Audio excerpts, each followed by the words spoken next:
yang telah ditulis oleh saya Sylvia Milu sebagai peneliti. Penelitian ini bertujuan untuk mengetahui pengaruh asesmen sumatif berbasis Android terhadap tingkat kejujuran dan moral peserta didik di SMA Negeri 1 Kupang kelas 12. Metode penelitian yang digunakan adalah metode penelitian survei dengan menyebarkan kuesioner kepada 36 peserta didik. Hasil penelitian ini menunjukkan bahwa asesmen sumatif berbasis Android memiliki pengaruh yang signifikan terhadap tingkat kejujuran dan moral peserta didik.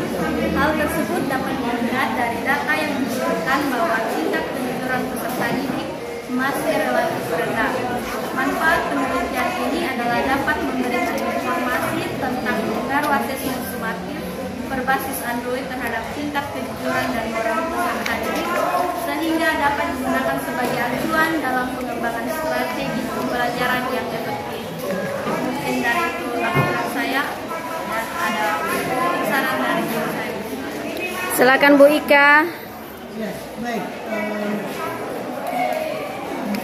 Yang pertama berkaitan dengan penulisan kalau lihat checklist ya, itu sudah ada template-nya, template sudah ada supaya seragam. Lihat checklist ya. Kemudian kata pengantar tambah dengan ucapan terima kasih. Ibu sudah kasih catatan di sini, terima kasih sampai-sampai. Ya. Kemudian yang berikutnya yaitu menyebar kuesioner. Menyebar kuesioner ini kalau menyebarkan itu dalam bentuk apa? Google Form. Ya. Dalam bentuk Google Form berarti di mana? Hasilnya? Di lampiran. Hasilnya pembahasannya bagaimana? Oke, berarti per item sudah ya? Per item kemudian dilanjutkan dengan penampilannya. Nanti upayakan kita dikumpulkan itu yang asli ya, supaya tahu datanya dari oke, dan juga catatannya. Oh ya, Silakan Ibu Ella. Baik, terima kasih. Karena terlalu lihat di abstrak kalau membahas di abstrak mengenai tiga kesimpulan ya. Kemudian yang paling bawah tuh sebagai acuan dalam pengembangan strategi asesmen yang efektif. Bukan pembelajaran ya, karena yang diteliti adalah asesmennya, bukan pembelajaran. Saya ingin bertanya, dari hasil data penelitian ini Anda mendapatkan bahwa 20% peserta didik saja yang tidak mencari jawaban di internet saat mengikuti asesmen sumatif berbasis Android ya.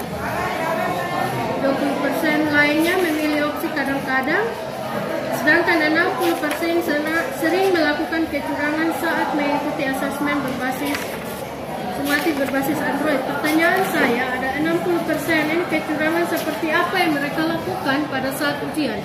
Ini saya asli tidak tahu. Kecurangannya itu seperti ini melihat dari internet, karena dalam kuesioner saya memberikan pertanyaan seperti apakah Anda pernah mencontek atau mencari jawaban di internet saat mengikuti asesmen sumatif berbasis Android? Berarti pada saat ujian itu aplikasi yang dibuka itu masih bisa membuka jendela lain kah? Yang pertama itu menggunakan Google Chrome, setelah itu baru mereka isi menggunakan. Bagus nih penelitian. Setelah mengisi semua soal dari Google Chrome, baru mereka saling link ke aplikasi yang tidak punya. Berarti bisa dibuka dua jendela tuh? Beberapa jendela. Kalau itu artinya masukan untuk kita kurikulum, sehingga kita bisa mungkin nanti dimasukkan ke saran ya, di saran untuk pihak sekolah. Sudah. Supaya mungkin mengubah aplikasinya atau bagaimana, karena kita harapkan hasil-hasil ujian itu harus jujur. Bagus penelitian. Baik, terima kasih Ibu Ella, Ibu Ika. Ini Selda ini salah satu anak yang menurut saya dia cukup intens konsultasi dan dia juga menulis dengan data yang baik. Segala dari topik sampai simpulan itu koheren. Dan saya sudah niat, saya akan mencari 6 anak terbaik yang karya tulisnya jujur, orisinal, dan dilakukan yang baik. Saya akan bukukan dan kamu salah satunya. Yang lain Yang lain saya cari dari Ibu Ika dengan Ibu Retno dan teman-teman yang lain yang punya. Supaya kita bisa bukukan dan kita bisa memberi pengantar pada karya tulis yang dilaksanakan dengan sungguh-sungguh. Kita tidak perlu menghayal tinggi. Kita meneliti yang dekat-dekat, contoh salah satu ini. Tapi kalau dilakukan dengan serius dan dilakukan dengan teknik yang baik, walaupun sederhana tapi logika ilmiahnya dapat. Terima kasih Nak, saya tidak ada catatan.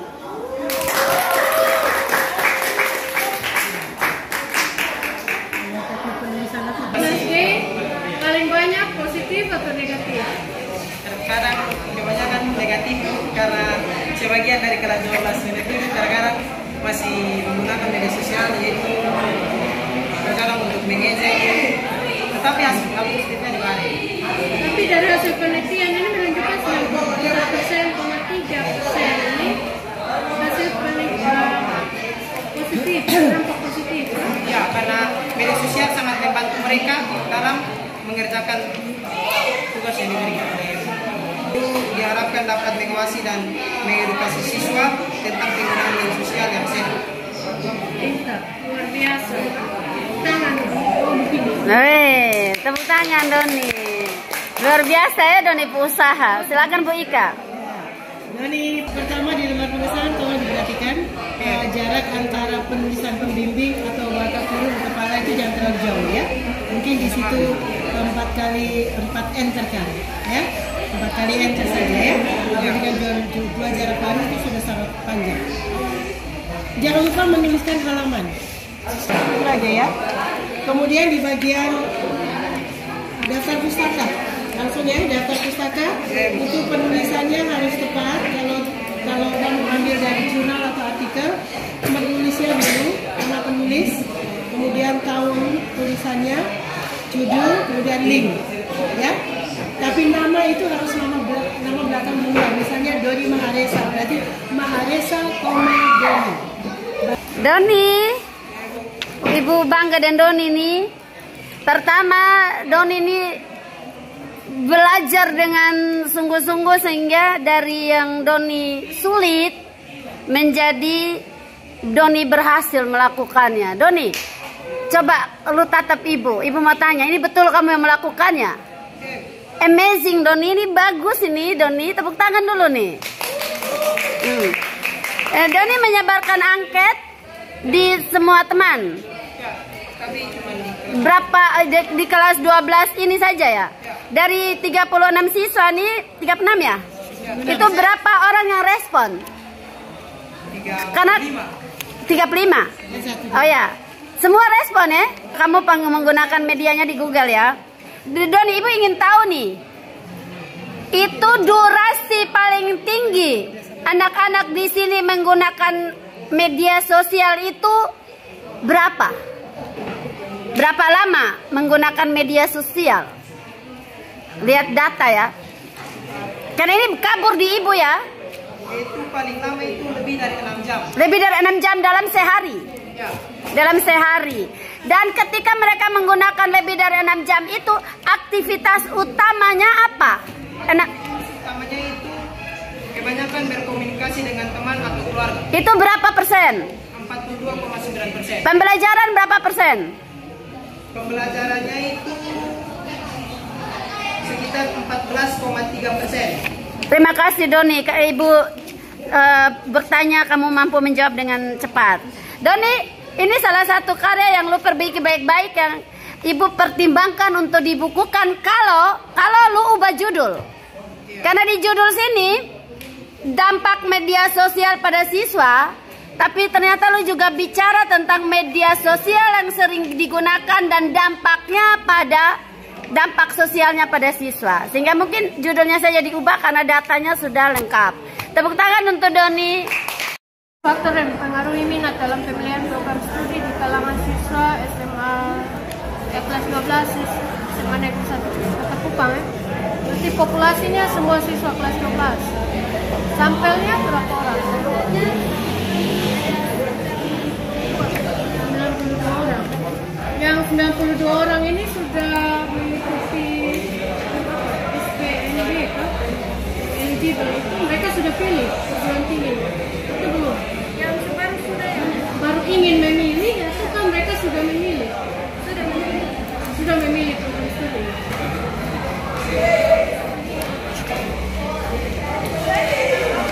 Sudah memilih karena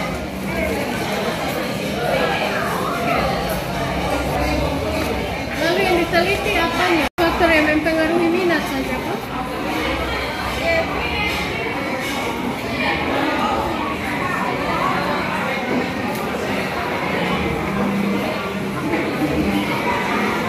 Faktor yang paling dominan mempengaruhi apa? Tadi itu seperti apa saja? Faktor pribadi terdapat. Sini saya buat dua pertanyaan di faktor pribadi.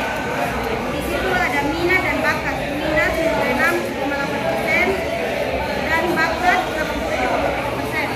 Terus saya tambah jadi hasilnya dibagi dengan dibagi dua. Jadi hasilnya 92,8%.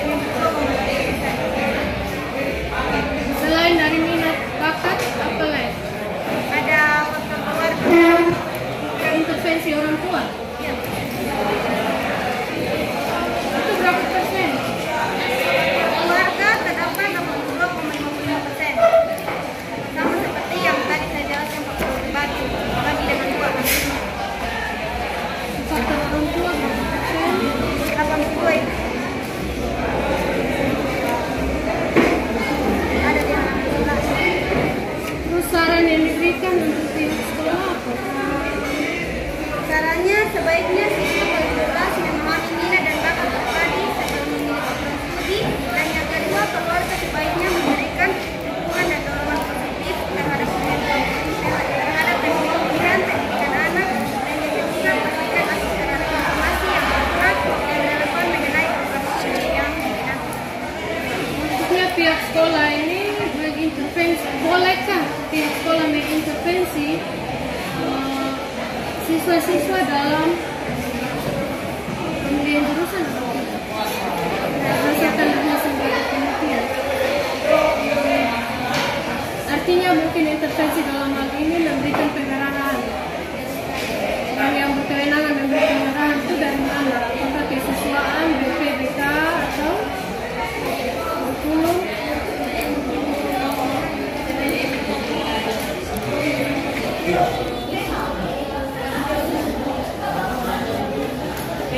Atau membiarkan saja siswa memilih sendiri sesuai minat sendiri. Itu sama. Baik, Ibu Ika. Ya, baik. Kembali lagi Ibu Ika yang lihat di situ ya, supaya melengkapi semuanya. Untuk cover apa segala macam ini sudah sesuai. Sekarang kita lihat dulu di bagian abstrak, nanti diganti font 10 spasi 1. Ini sudah tanda ya. Terus di bagian daftar gambar. Coba perhatikan. Daftar gambar itu pilihan program studi itu di halaman 16 ya toh? Ya toh? Pilihan program studi. Ya, ada di halaman 16 itu faktor pengaruh keluarga toh? Halaman 15-nya itu apa? Pada lampiran yang pilihan program studi itu halaman 15 toh Kak? Nah, itu salah sedikit di situ. Nanti ditambahkan di situ untuk pilihan program studi, faktor minat dan faktor bakat itu di halaman 15. Ya, itu ditambahkan di bagian daftar gambar ya. Ya, kemudian daftar tabel di halaman 19 itu yang mana?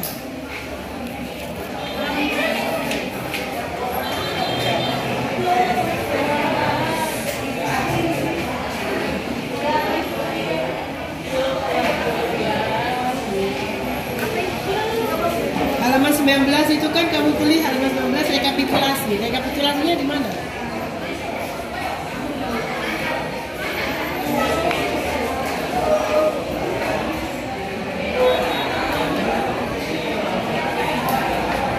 Ya? Itu rekapitulasi toh? Di halaman berapa? 18 oh kakak. Tunggu cari-cari lagi tuh. Nah itu sudah. Iya tuh berarti diganti saja di sini. 18 pilih saja. jangan bingung lagi. Sudah sangat bagus konsepnya, nah sekarang udah bingung sendiri dalam penulisan. Penulisan untuk bab 1 pendahuluan itu agak berjarak, ya, di 2 kali enter. Ya, ini dikasih tanda anak panah berarti berjarak, jangan 1 kali enter. Begitu juga untuk judul-judul di yang lainnya, bab 5, bab 4 dan seterusnya. Ya, kan? Kemudian untuk penulisan daftar pustaka sudah bisa. Itu saja. Terima kasih, Nak. Lihat di abstrak ya. Secara substansi, semua penelitian dari topik sampai simpulan tuh substansi benar, bagus gitu loh. Yang Ibu Mesra ingin bertanya itu bagian informasi, faktor informasi. Itu tidak adakah yang menjawab bahwa informasi mereka dapat dari sekolah? Karena saya lihat di pembahasan berapa persen informasi itu mereka dapat dari sekolah. Karena itu dari informasi itu dari internet ya, 9% dari keluarga. Oh ya ada. Berarti paling besar dari sekolah ya. Nah, harusnya itu Anda menjawab pertanyaannya Ibu Ella tadi. Karena sekolah juga berperan memberikan informasi. Karena memang tugas di dunia modern nih, tugas sekolah dan guru tuh fasilitator. Tapi pilihan ada di tangan anak-anak.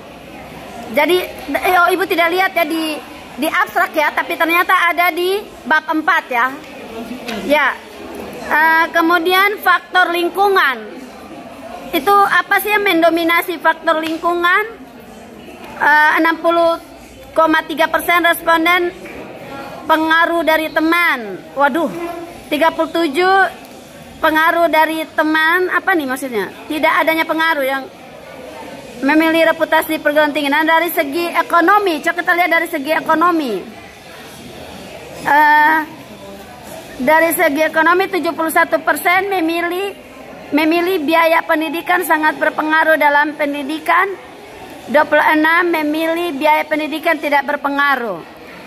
Itu berarti saya mau tanya ke Anda, itu berarti menurut Anda apakah orang miskin sulit sekolah atau sulit memilih? Menurut Anda sendiri. Karena ternyata 71% responden memilih biaya pendidikan itu sangat berpengaruh pada pilihan. Jadi sekarang saya mau tanya, dari data ini menurut Anda apakah orang miskin atau orang yang ekonominya lemah bisa mempengaruhi pilihan program studinya? Bisa. Kalau dari data ini ya.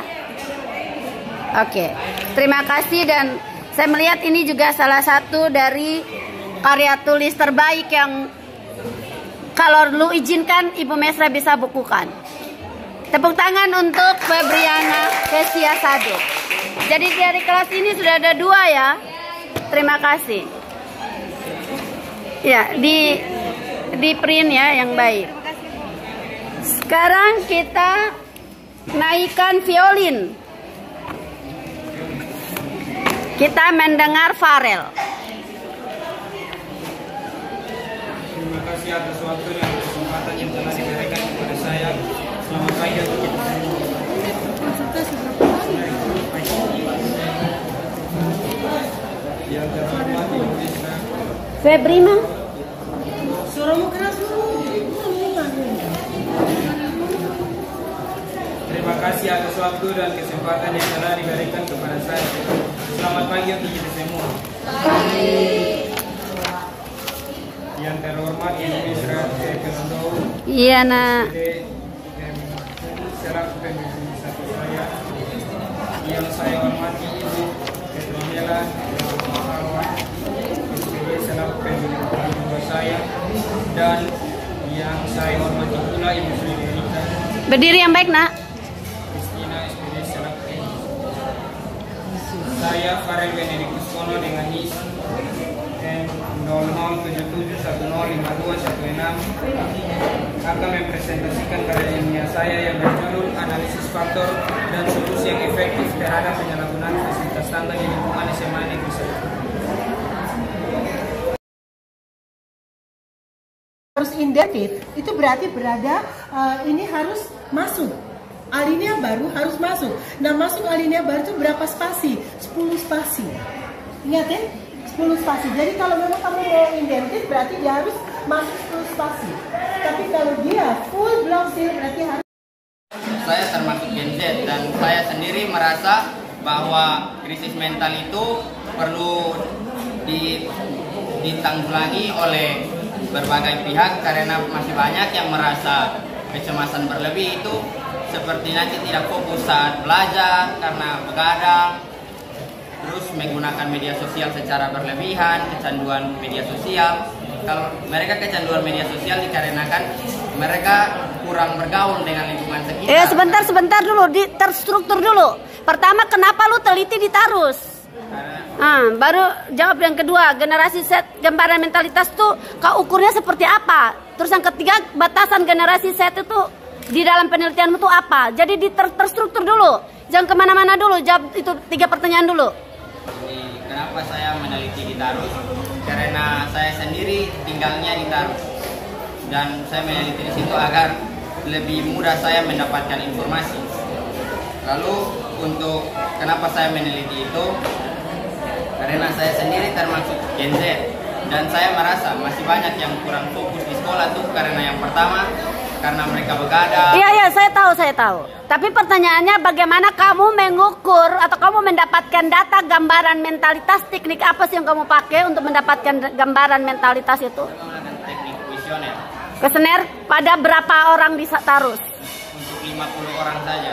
Untuk 50 orang dari berapa generasi Z? Batasan generasi Z yang kamu pakai itu seperti apa? Dari 15 tahun sampai 18 tahun. Jumlah untuk penduduk sendiri yang 15 sampai 18 tahun di Tarus itu 237 jiwa. Tapi kenapa kamu pakai 50 orang saja, nak? Karena untuk membatasi penelitian agar tidak terlalu luas dan tidak terlalu banyak. Batasi berapa orang itu ada aturannya ya, nanti diperhatikan lagi. Terima kasih. Silakan Bu Ika.